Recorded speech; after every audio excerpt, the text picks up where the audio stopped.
타운홀 얘기. 제가 이재명 대통령은 갈등 한가운데로 걸어 들어가는 스타일이라고 했었는데 당선되자마자 이런 스타일이 정말 드물어요. 왜냐하면 어느 정도 자리에 가면 갈등 현장에 가고 싶어 하지 않습니다. 갔다가 갈등 당사자들이 뭐 고함 지르고 멱살 잡고 하는 현장에 가면 모양 상하거든요. 그렇죠. 그런데 가면 도망가기 바빠요. 오세훈 시장 그런 데서 도망가는 장면도 참 많습니다. 그런데 이재명 대통령은 기초단체 생일 때부터 그런 갈등의 현장에 스스로 들어갑니다. 먼저. 그리고 결국 그걸 중재하는데 이게 이재명 대통령의 스타일이고 큰 장점 중에 하나예요. 근데 이제 이런 게 잘 안 알려졌죠. 왜냐하면은 최근 몇 년간 이재명 관련 좋은 뉴스가 나온 적이 없어. 최근 몇 년간 이재명 대통령 관련 좋은 뉴스 본 적 있어요? 본 적 없는 것 같습니다. 본 적 없습니다. 좋은 뉴스를 써야 나오지. 그래서 일을 잘한다는 게 일반에게 잘 안 알려져 있어요. 이재명 하면 대장동 네. 또는 법인카드 기타 이런 단어만 생각이 나지 일을 잘한다는 이미지 자체가 형성이 안 돼 있는데 예를 들어서 계곡상인 문제 그 영상 잠깐 봅시다. 계곡상인. 자, 이 영상 한번 보세요. 현실이니까 맞닥뜨려서 얘기를 좀 하고. 주민들 응어리진 거 풀어주러 오신 거 아니에요? 풀어주려고 온 건 아닙니다. 드릴게요. 다 좋지만 그렇게 하루아침에 다 부셔라. 형무소 가서 2년 살까봐 지금 뽀개고 있어요. 없앤다고 한다고 표가 올라갑니까? 저한테 화내는 거 이해합니다. 뭐 표 얘기하셨는데 표 생각하면 안 해야지 이런 거. 수십 년 이렇게 했잖아요. 단속한다고 말을 하고 안 해? 뭐 원래 세상이 그런 거니까 심지어 불법 영업장에 대해서 권리금을 받는 상황까지 발생하는 거잖아요. 우리 사회 곳곳에 있어요. 근데 방향을 잠깐만 제가 잠깐만. 마세요. 우리 나쁜 사람들 아니에요. 가능하면 제가 말씀드릴 거 하고 하는 게 좋지 않겠어요? 네, 말씀하자는 건 아니니까. 방향을 이상하게 잡으시니까 살짝 불쾌하네. 그럼 당연히 불쾌하죠. 어떻게 안 불쾌하고 얘기하겠습니까? 제 개인적인 일을 하는 건 아니잖아요. 위임받은 일을 하는 사람이기 때문에 전체를 볼 수밖에 없어요. 위임을 누구한테 받았어요? 여러분이 도민한테 받은 거 아닙니까? 그래서 저희가 아픔을 얘기하는데 본인이 원론적인 얘기 결정은 다 져놓고 지금 넋두리 하는 거잖아요. 제가 답을 드리는 중이잖아요. OX로 하고 끝내버릴까요? 유예는 불가능합니다. 그러니까 현재 상태에서 가능한 방안을 찾는 게 현실적이다. 세금을 내고 정당하게 장사를 할 수 있는 법률상 가능한지 지상에서 저렇게 되는 것도 안 되는 거 현장에서 정리가 가는데 저 영상 본 적 있습니까? 네, 봤습니다. 언제? 며칠 전에도 봤는데요. 며칠 전 뉴스공장에서? 네. 네. 그러니까 생각만큼 저런 게 잘 안 알려져 있어요. 네. 일을 잘해서 기초단체장인데도 유명해지기 시작한 거예요. 다른 이유가 아니고. 경기도 지사 때도 마찬가지였고 당대표 때도 마찬가지였고. 근데 잘하는 일을 보도를 안 해주니까 이 대통령이 되니까 이제 어쩔 수 없이 보도하잖아요. 네. 네? 일잘러의 면모가 유감없이 발휘되는데 우선 어제 타운홀 마을회관 미팅이죠. 이거 미국에서 나온 건 개념인데 그 동네 마을회관에 가서 그 주민들하고 얘기하는 거예요. 네. 네. 마을회관 미팅 모두 발언을 잠깐 보십시다. 이 나라의 주인은 국민이고 모든 권력은 국민으로부터 나온다. 대통령 그러니까 엄청 높은 사람으로 생각하는 분들이 가끔씩 있던데 충직한 국민의 일꾼으로 제1 시민에 불과하다 말씀을 드립니다. 아까 들어올 때 보니까 고함치던 분 계시던데 마이크 줄 테니까 들어와서 말씀하시라고 하십시오. 오늘 여기 여러분을 뵙고자 한 거는 일단은 제가 선거 때 다니면서 이런저런 이유로 하시고 싶은 말씀을 제가 충분히 못 들은 게 있습니다. 제일 중요한 의제는 역시 광주 군공항 이전 문제입니다. 제가 각각의 입장을 여기저기 들어본 바에 의하면 서로 적절히 타협하면 지금보다는 훨씬 나은 상태를 모두가 누릴 수 있는데도 어떤 의견의 차이 또는 오해 이런 것 때문에 나쁜 상황이 계속되는 것 같습니다. 이해 당사자들의 의견을 모든 국민들이 지켜보는 가운데 한번 허심탄회하게 얘기를 해보면 좋겠습니다. 저기서도 고함 지르는 사람한테 마이크 주라고 하잖아요. 네. 갈등성으로 드러나는 건 두려워하지 않아요. 그게 본인이 해야 할 마땅한 임무라고 생각해요. 그런 소리를 들어주고 그 갈등을 조정하고 그래서 이제 아주 오래된 그 지역의 현안을 그렇다면 내가 각 지역의 장들로부터 그의 그 고충을 듣고 그리고 주민들과 함께 이 문제를 직접 중재해 보겠다 하고 현재 간 거예요. 네. 저는 이런 모습은 다른 어떤 대통령에게서도 앞으로 볼 수 없을 것이다. 이전에도 없었고. 왜냐하면 저렇게 라이브로 하다가 문제의 맥을 못 짚고 헤맨다든가 해결을 못 한다거나 또는 그 주민 통제가 안 돼서 망신을 당한다거나 그런 게 두려워서 저걸 못 해요. 그렇죠. 보통은. 못 하는데 자, 이재명 대통령은 그걸 두려워하질 않아요. 어제 그래서 전 모두 발언 이후에 몇 시간 동안 얘기했죠? 2시간 넘게. 2시간 넘게.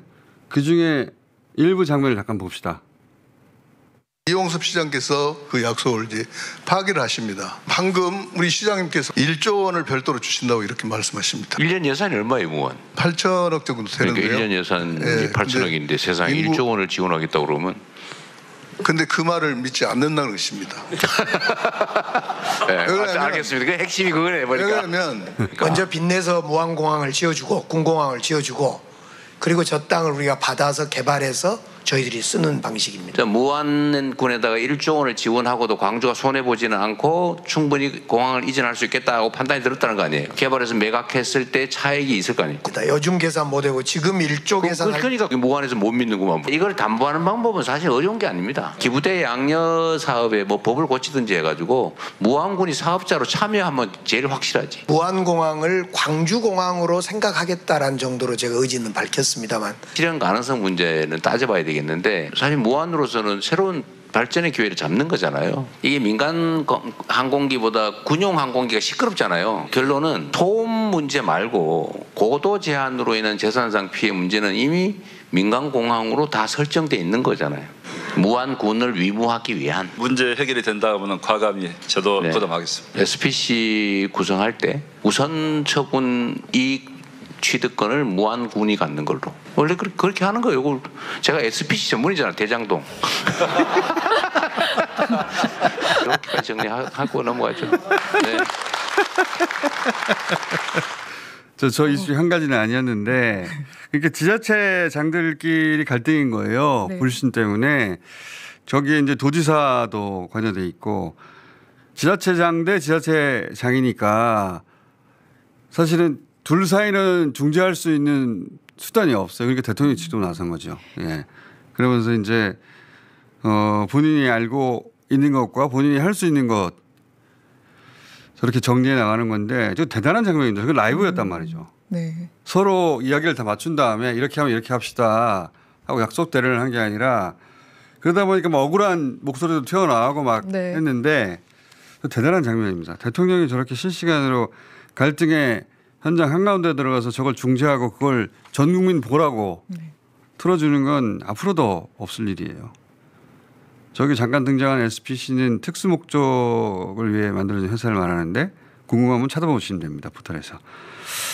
자, 대단한 장면이었다. 굉장히 인상적이었고. 근데 광주만 저렇게 할 것이냐 돌아다니면서 할 거거든요. 전국을. 지난 유세 때 네. 전국을 돌면서 들었던 현안들 중에 내가 이건 다시 돌아가가지고 그 문제를 대통령이 되어서 해결하겠다. 해야 되겠다라고 머릿속에 두고 있던 걸 하는 거예요. 지금. 일을 너무 잘해요. 어제 광주에서 있었던 타운홀 미팅 저는 한 3번 정도 봤어요.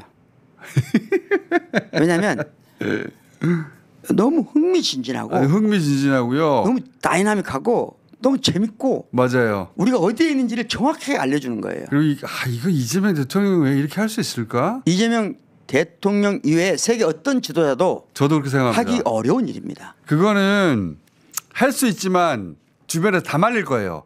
더군다나 지금 집권 얼마 된 줄 알아세요? 그러니까 며칠 안 됐는데 저는 인수 시절도 없었어요. 그 보좌관들이 만약에 이제 대통령이 그렇게 하고 싶다고 하잖아요. 무조건 말리죠. 그러면 100% 말립니다. 말린 정도가 아니에요. 왜냐하면 튀어나와서 욕하면 어떡하냐. 그렇죠. 생방송 중에 이재명 욕할 수도 있고 실수할 수도 있고 혹은 현안 파악을 대통령이 어떻게 다 할 수 있습니까? 그렇죠. 못하죠. 그렇게 하다 보면은 맥을 못 짚을 수도 있고 그리고 대통령까지 직접 갔는데 해결이 안 되면 어떻게 해요? 그렇죠. 연도 안 쓰고 네. 그리고 누가 무슨 말을 할지를 모르잖아.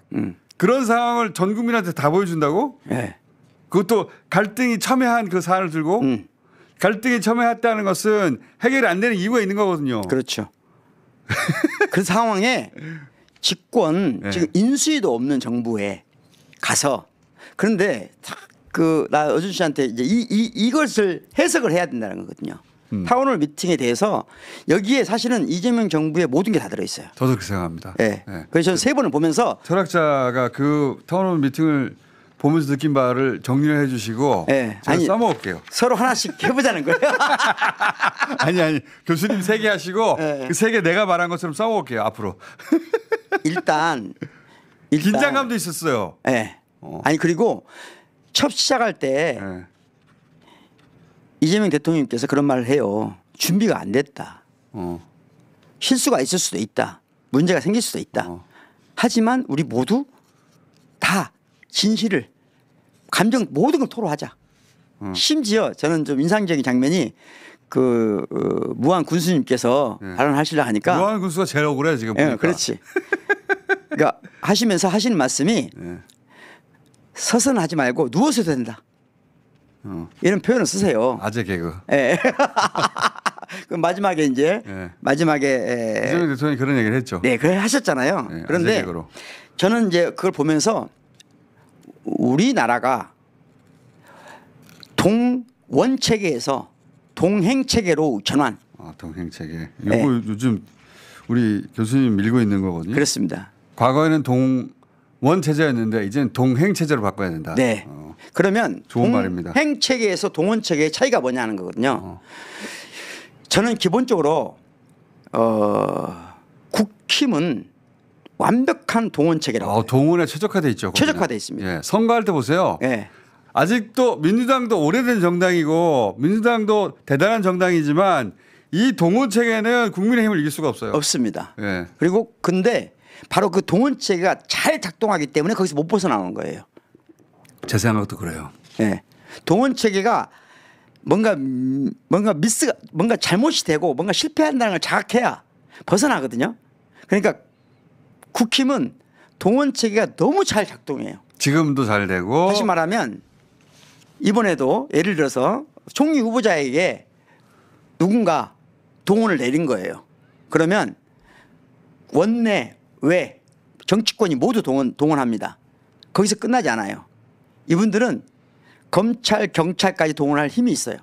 여전히. 항상 그렇죠. 그리고 가장 중요한 게 뭐냐? 언론이 동원을 하고 있는지 동원되고 있는지 모를 정도로 같이 보조를 맞춰주죠. 보조를 맞춥니다. 그게 제가 컨베이 벨트라고 표현했는데 거기서는 그렇게 한번 타겟을 정하면 정보기관에 조란 파일이든 캐비넷이든 그게 열려가지고 거기서부터 시작해서 빌드업을 해요. 그 목차도 그러니까 어디를 타겟을 할지 언론 기관도 거기에 한 파트로 들어오고 그다음에 댓글 부대도 들어오고 그다음에 오프라인에 시민단체도 들어오고 모두가 다 한 조가 돼서 움직여요.